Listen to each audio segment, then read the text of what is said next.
Good morning, this is Kelsey Browning, and if you're seeing a yellow head in the bottom corner of your screen, that is Pharaoh. He decided he wanted to be a part of this video too, and y'all know me since I shoot pretty raw videos. Oh, and there's Jacob poking his head in back there. Gives you a little idea of what my life looks like on a regular basis. So, okay boys, out, come on. Oh, good boys, they'll probably come back, but sit. Pharaoh, sit.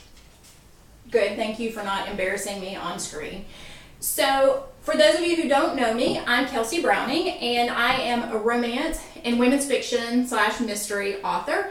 And I'll be doing a series of videos this week because today is a very special day in my world. It is release day for Love to Last, which is the first book in the Prophecy of Love series. And so this week I want to bring you the behind the scenes information about this book and about this series.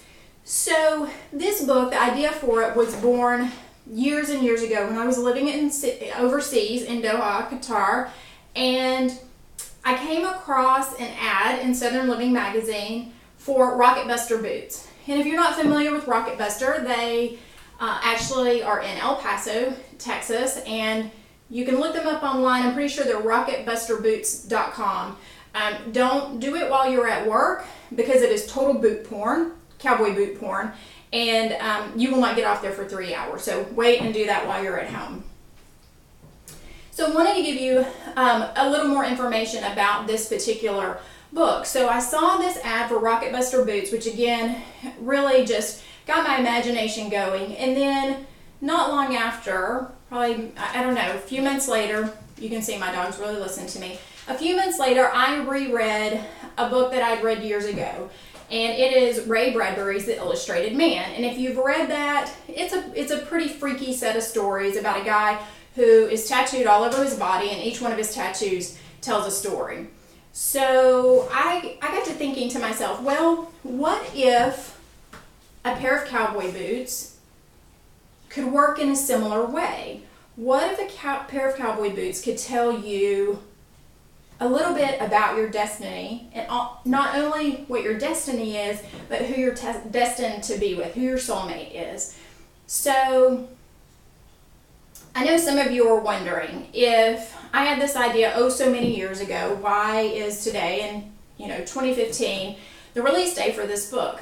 Well, in a world where authors, especially romance authors, are writing faster and faster and faster, sometimes I think it makes sense to slow down and just think and let something simmer for a while. And that's what this book has done. It's gone through several iterations, and I think I hope, I believe that it's in its best form that it can possibly be in for readers at this time. Again, an additional reason why it's taken me a while to bring this series to my readers is because I was busy writing the Texas Night series, which is a 4-book contemporary romance with some romantic comedy thrown in. You probably also know that I co-author the Granny series with Nancy Nagel. I also have a new series project collaboration coming up. More news on that later in 2016. That's why it's taken me so long to bring you this first book. And as I mentioned, I'm going to try to give you the background a little bit every day. We'll talk cowboy boots, which you all know is one of my very favorite topics. And I'll give you some background on the research that I did tomorrow. But one thing I would love for you to do is, if you read A Love to Last and you like it, obviously you know the authors adore it when you review for us. That's like you standing up and clapping. And sometimes it's even more important than the purchase, although we like that too. But the other thing I'd love to hear from you, you can feel free to email me, kelsey@kelseybrowning.com, or write in your reviews that you would like to see this be a series, because one of the things that authors have to do these days is to decide the best way to use their writing time. So if you like the series, you want to see more books in it, please do let me know. The other thing I wanted to do today was show you one pair of my cowboy boots, and again, we'll talk cowboy boots more tomorrow because I'm going to talk to you about the research. And this is a little tricky, I have a step stool back here, so hang on. Woo! Yeah. Okay, I need a bigger step stool. So some of you have seen these, and you've seen my dog before. These are my latest pair of cowboy boots, and they're actually a pair of Tony Llamas. I also have a pair of Dan Post and a pair of Corral, so we'll talk about those a little bit. And although they are great boots, love them, these are I guess what you would call off-the-rack boots, not custom boots. And they're the kind of boots that most of us can really afford. But what we're going to be talking about later this week is the art and craft and beauty of making custom boots. And not only custom boots, but ones that can tell you what you should be doing in your life and who you should be with. Until tomorrow, later y'all.